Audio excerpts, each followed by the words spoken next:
Assalamualaikum warahmatullahi wabarakatuh. Perkenalkan, nama saya Rifki Maelani Al-Hasani. Saya merupakan guru bahasa Arab di Madrasah Sanawiyah Ar-Rahman Kabupaten Bandung Barat. Dan saat ini saya tercatat sebagai mahasiswa PPG dalam jabatan di LPTK UIN Sunan Gunung Jati Bandung tahun 2025. Hari ini Sabtu tanggal 10 Mei 2025 saya melaksanakan praktek mengajar di kelas 7B dengan tema Al-Bait. Siap, salam. Assalamualaikum warahmatullahi wabarakatuh. Waalaikumsalam warahmatullahi wabarakatuh. Kaifa halukum? Bikhair, alhamdulillah. Alhamdulillah. Siapa kayaknya di sini? Saya Pak. Lanjut, sini. Silakan berdoa dulu. Sebelum melakukan pembelajaran, mari kita berdoa dulu. Berdoa dimulai.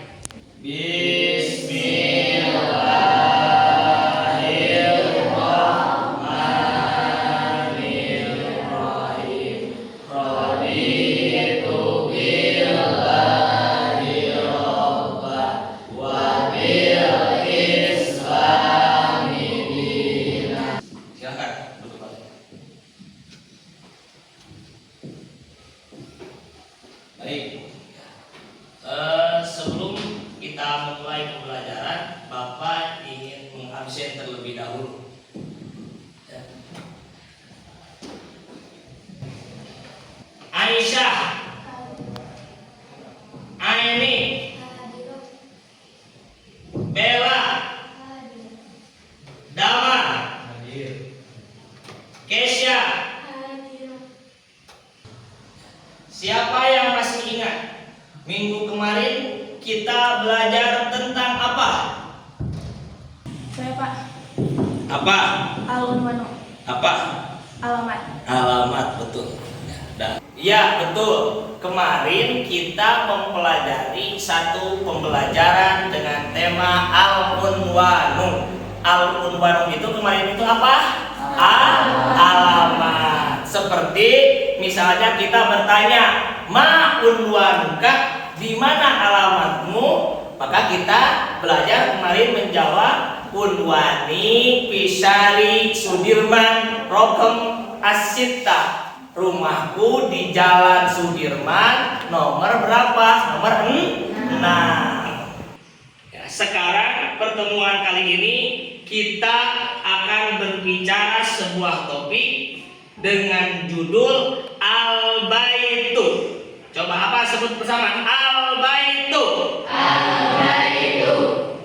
Apa Al-Baitu itu? Ada yang tahu tidak? Siapa? Ya, Najib, apa Al-Baitu itu? Rumah. Rumah, betul. Ya. Ya, ketika Bapak membicarakan rumah, coba apa yang terbayang di pikiran kalian? Ada apa saja? Ya, Maya, apa? Pintu, betul tidak? Ada pintu di rumah? Betul. Ada apa lagi coba? Ya, Kesya. Jendela, betul? Ya, ada apa lagi? Ya, Sipa. Ada ruang tamu. Tujuan pembelajaran kita kali ini adalah yang pertama, siswa mampu melafalkan mufrodat terkait dengan tema Al-Bait. Yang kedua, siswa mampu memahami terkait khobar muqaddam dan mubtada muakhir. Yang ketiga, siswa mampu menganalisis khobar muqaddam dan mubtada muakhir. Ya. Sebelum kita membahas tentang Al-Bait, kita ice breaking terlebih dahulu. Mau tidak? Ya, coba semuanya berdiri. Berdiri semuanya. Ya, berdiri semuanya. Masih ingat dengan tepuk mata? Masih ingat tepuk mata? Coba tepuk mata. Tepuk mata. Sekalian.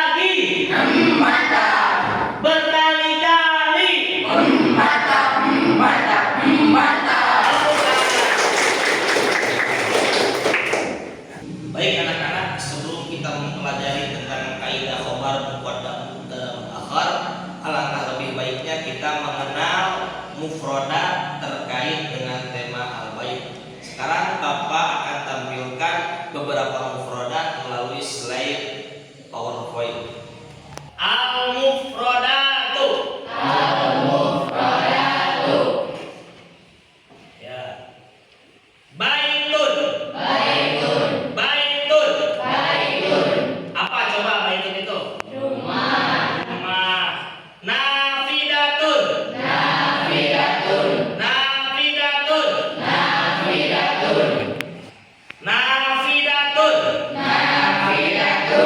Apa nafidatun itu? Jendela. Hizanatun.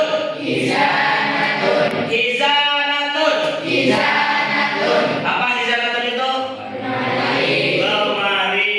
Mindodatun.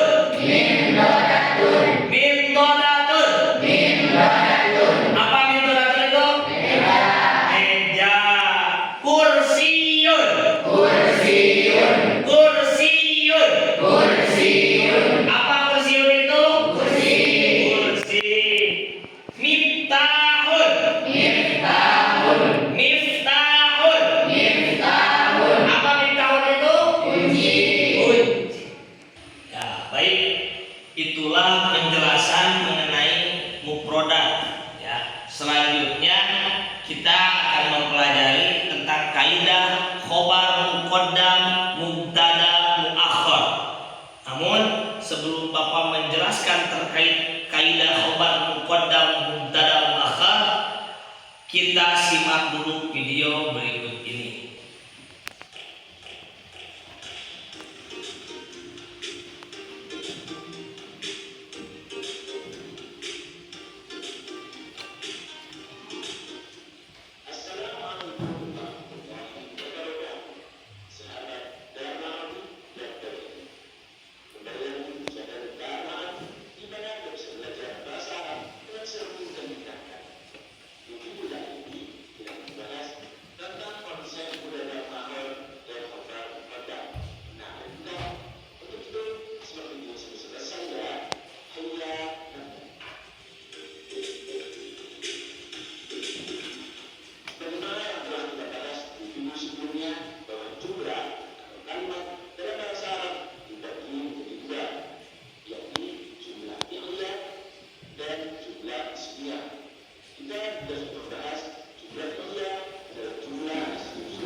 Apa? Ada fungsinya itu khobar muqaddam mubtada muakhar itu adalah untuk menekankan. Jadi lebih memperjelas, jadi ada titik tekan. Jadi contoh misalnya ad-dukhul mamnuun, masuk itu dilarang. Itu kan mubtada dan khobar ya. Nah, kalau dirubah menjadi khobar muqaddam mubtada muakhar, jadi mamnu'ud dukhul, dilarang masuk. Tuh, jadi ada titik tekan. Betul tidak? Al-bait itu seperti yang tadi Bapak jelaskan bahwa al-bait itu adalah apa? Rumah, ya. Apa katanya? Rumah. Yaitu di dalamnya rumah itu ada yang disebut dengan apa? Pintu. Ada apa lagi? Coba. Jendela. Apa lagi? Ada lemari, ada ruang tamu, ada dapur dan lain sebagainya. Itu menggambarkan bahwa itu ada di dalam apa? Rumah.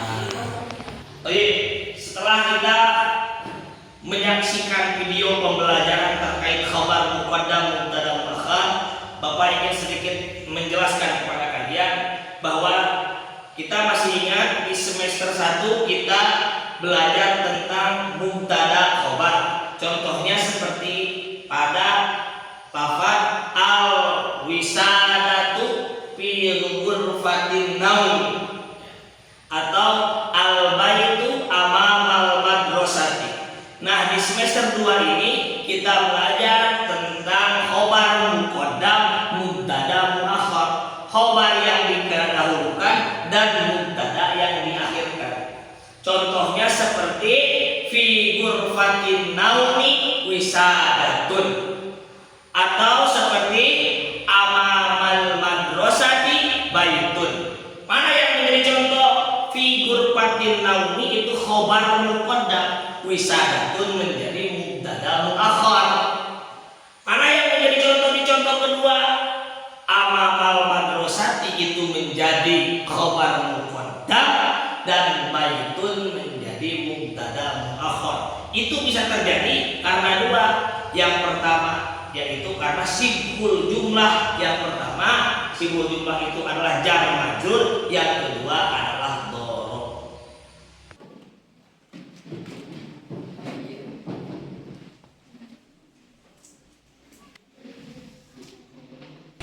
Assalamualaikum warahmatullahi wabarakatuh. Waalaikumsalam warahmatullahi wabarakatuh. Perkenalkan, nama saya Gesha Furato Aini. Saya dari kelompok 3 akan mempresentasikan hasil kerja dari kelompok kami. Al-mufradatu baitun rumah, nafidatun jendela, hijanatun lemari. Assalamualaikum warahmatullahi wabarakatuh. Waalaikumsalam warahmatullahi wabarakatuh. Perkenalkan, nama saya Nurul Nisa dari kelompok 4. Di sini saya akan mempresentasikan hasil dari kelompok kami. Sebagaimana kita ketahui bahwa urutan dari jumlah isinya itu mubtada dulu, baru khobar. Contohnya seperti lafaz al-wisadatu fil ghurfati naumi. Lafaz al-wisadatu menjadi mubtada dan lafaz fil ghurfati naumi menjadi khobar. Lafaz Muhammadun fil baiti. Lafaz Muhammadun menjadi mubtada dan al-baiti menjadi khobar. As-sabunu fil hamami. Pada pembelajaran kali ini kita belajar tentang khobar muqaddam dan mubtada muakhar. Contohnya seperti lafaz fi ghurfatin naumi wisadatun. Lafaz fi ghurfatin naumi menjadi khobar muqaddam dan lafaz wisadatun menjadi mubtada muakhar. Fil baiti Muhammadun, fil hamami sabunun. Hal ini disebabkan karena adanya syibhul jumlah. Demikian presentasi dari kelompok 4. Wassalamualaikum warahmatullahi wabarakatuh. Waalaikumsalam warahmatullahi wabarakatuh. Ya. Ini hasil dari kelompok 3 ya, tentang al-mufradatu. Hasilnya menuliskan tentang mufradat. Baitun, rumah, tuh. Nafidatun, jendela, izanatun, lemari, mintodatun, meja, kursiyun, ya kursi, miftahun, kunci. Ya betul, tepuk tangan untuk kelompok 3. Selanjutnya ini dari kelompok 4 ya, yang menjelaskan tentang khobar muqaddam dan mubtada muakhar. Jadi kan kita itu ada 4 kelompok semuanya ya. Yang 2 menjelaskan tentang mufradat, yang 2 lagi menjelaskan tentang khobar muqaddam dan mubtada muakhar. Ini hasil dari kelompok Nahla Latifun Nisa ya. Muhammadun fil baiti. Ini di sini mubtada khobar ya. Al-maqsafu wara al-fasli, mubtada khobar. At-tilmidu fil madrasati, mubtada khobar. Dirubah kemudian menjadi bentuk khobar muqaddam dan mubtada muakhar. Ya. Fil Di rumah ada Muhammad. Abaro al-fasli maksopun. Di belakang kelasku ada kantin. Fil madrasati tilmidun. Di sekolah ada siswa. Ya, ini pun benar. Tepuk tangan untuk kelompok 4. Baik, sekarang kita akan mengevaluasi singkat terkait pembelajaran kita, yaitu mengenai mufradat dan khobar muqaddam mubtada muakhar. Ini Bapak sudah membuat soal, silahkan kalian kerjakan masing-masing ya.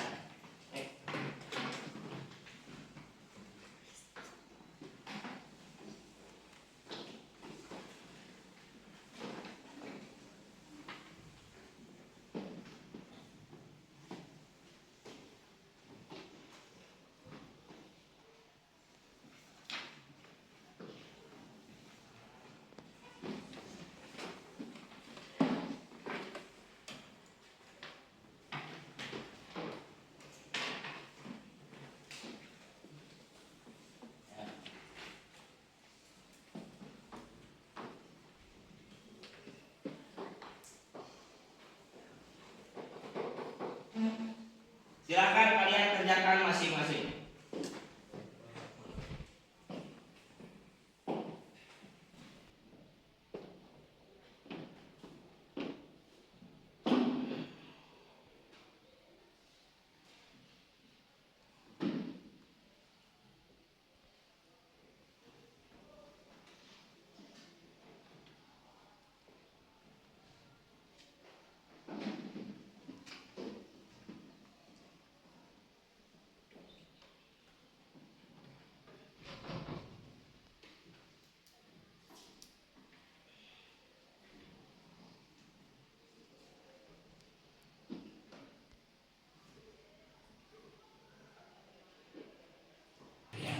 Baik, setelah kita mengerjakan tugas individu dan tugas kelompok, saatnya kita merefleksikan pembelajaran kita kali ini.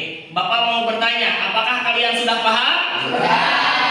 Tentang apa kita belajar kali ini? Al-baitu, baik secara mufradat maupun kaidahnya, yaitu khobar muqaddam dan mubtada muakhar. Sekarang sebelum ditutup, Bapak ingin menyimpulkan pembelajaran kita kali ini bahwa al-baitu itu adalah rumah. Mufradatnya seperti yang tadi kita pelajari, ada nafidatun yaitu jendela, ada babun pintu, khizanatun dan lain sebagainya. Begitupun dengan kaidahnya, yaitu berbicara tentang khobar muqaddam dan mubtada muakhar ya. Yaitu khobar yang biasanya diakhirkan, ini diawalkan. Mubtada yang biasanya diawalkan, ini diakhirkan. Dan itu sudah kita pahami bersama. Baik, sebelum Bapak tutup, Bapak ingin mengungkapkan kepada kalian ada sebuah pepatah bahasa Arab mengatakan bahwa ijhad wala taksal wala taku ghafilan panadamatul uqba liman yatakasal. Sungguh-sungguhlah dan jangan malas-malasan, karena penyesalan itu bagi mereka yang bermalas-malasan. Baik, itu saja. Silakan sebelum kita pulang, marilah kita berdoa. Pimpin dulu oleh KM. Sebelum kita pulang, marilah